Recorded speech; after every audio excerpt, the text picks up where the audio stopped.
Hi అండి. Welcome back to minus recipes. ఈరోజు minus రెసిపీస్‌లో చాలా టేస్టీగా ఇడ్లీ, దోస, రైస్ దేనిలోకైనా చాలా టేస్టీగా ఉంటే కొబ్బరి పచ్చడి ఆయిల్ లేకుండా ఎలా చేసుకోవాలో చేసి చూపిస్తానండి.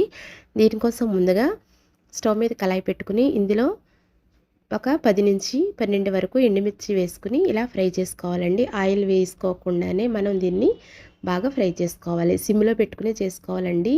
ఇవి ఫ్రై అయ్యేటప్పుడు మనకి కొంచెం ఘాటు వాసన వస్తుందండి. అది రాకుండా ఉండడానికి మనం దీనిలో కొంచెం కల్లుప్పు వేసుకోవాలి. కల్లుప్పుతో పాటు మనం వెల్లుల్లిపాయలను ఇలా ఫ్రై చేసుకుంటే మనకి కొంచెం ఘాటు వాసన అనేది రాదండి.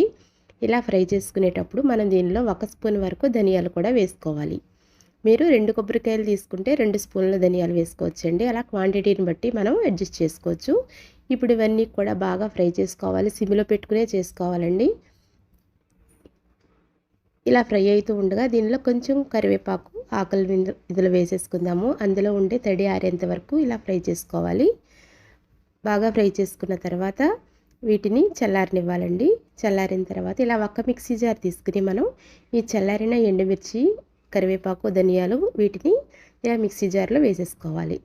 తర్వాత మనం ఇదే మిక్సీ జార్లో ఒక అర టీ స్పూన్ వరకు జీలకర్ర వేసుకోవాలండి. పచ్చి జీలకర్ర వేస్తున్నాను నేను.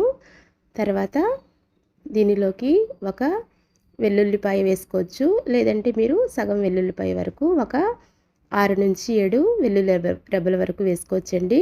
వెల్లుల్లి ఇలా పచ్చిగా వేసుకుంటే టేస్ట్ మనకి చాలా బాగుంటుంది.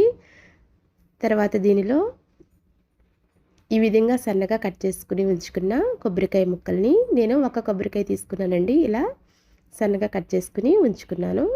ఇవి వేసిన తర్వాత మనం పచ్చడిలో పులుపు కోసం అనేసి కొంచెం చింతపండు అండి. ఎక్కువ చింతపండు కూడా అక్కర్లేదు. కొద్దిగా వేసుకుంటే సరిపోతుంది. ఒక చిన్న నిమ్మకాయ సైజులో సగం వేసుకుంటే సరిపోతుందండి. అంటే మన దగ్గర ఉండే చింతపండు పులుపుని బట్టి మనం పులుపు కూడా అడ్జస్ట్ చేసుకోవచ్చు. ఒక్కొక్కటి బాగా పుల్లగా ఉంటుంది కదండి. ఇలా కొంచెం చింతపండు వేసుకుని మనం సాల్ట్ కూడా ఇంతకు ముందే వేసేసాం కాబట్టి చూసుకుని అడ్జస్ట్ చేసుకోండి. మళ్ళీ ఎక్కువైపోతుంది. తర్వాత దీనిలోకి కొంచెం పసుపు వేసుకోవాలి. ఇవన్నీ వేసిన తర్వాత మనం ఇప్పుడు దీనిని ఈ విధంగానే డ్రైగానే ఒక్కసారి మిక్సీ పట్టేసుకుందామండి. చూడండి ఇలా పట్టుకున్న తర్వాత ఇందులోకి బాగా కొద్దిగా వాటర్ పోసుకోవాలండి.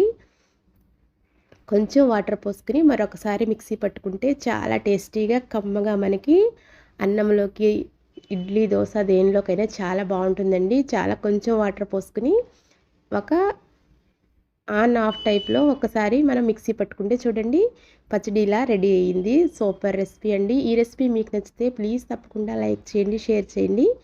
కొత్తగా మన ఛానల్ని చూసేవారు ప్లీజ్ సబ్స్క్రైబ్ అండి. ఇది మనకి అచ్చు రోటీలో రుబ్బినట్టుగానే ఉంటుందండి. చాలా టేస్ట్ ఉంటుంది. ఈ విధంగా ఒకసారి ట్రై చేసి మీకు ఎలా వచ్చిందో కామెంట్ చేయండి. Thanks for watching friends.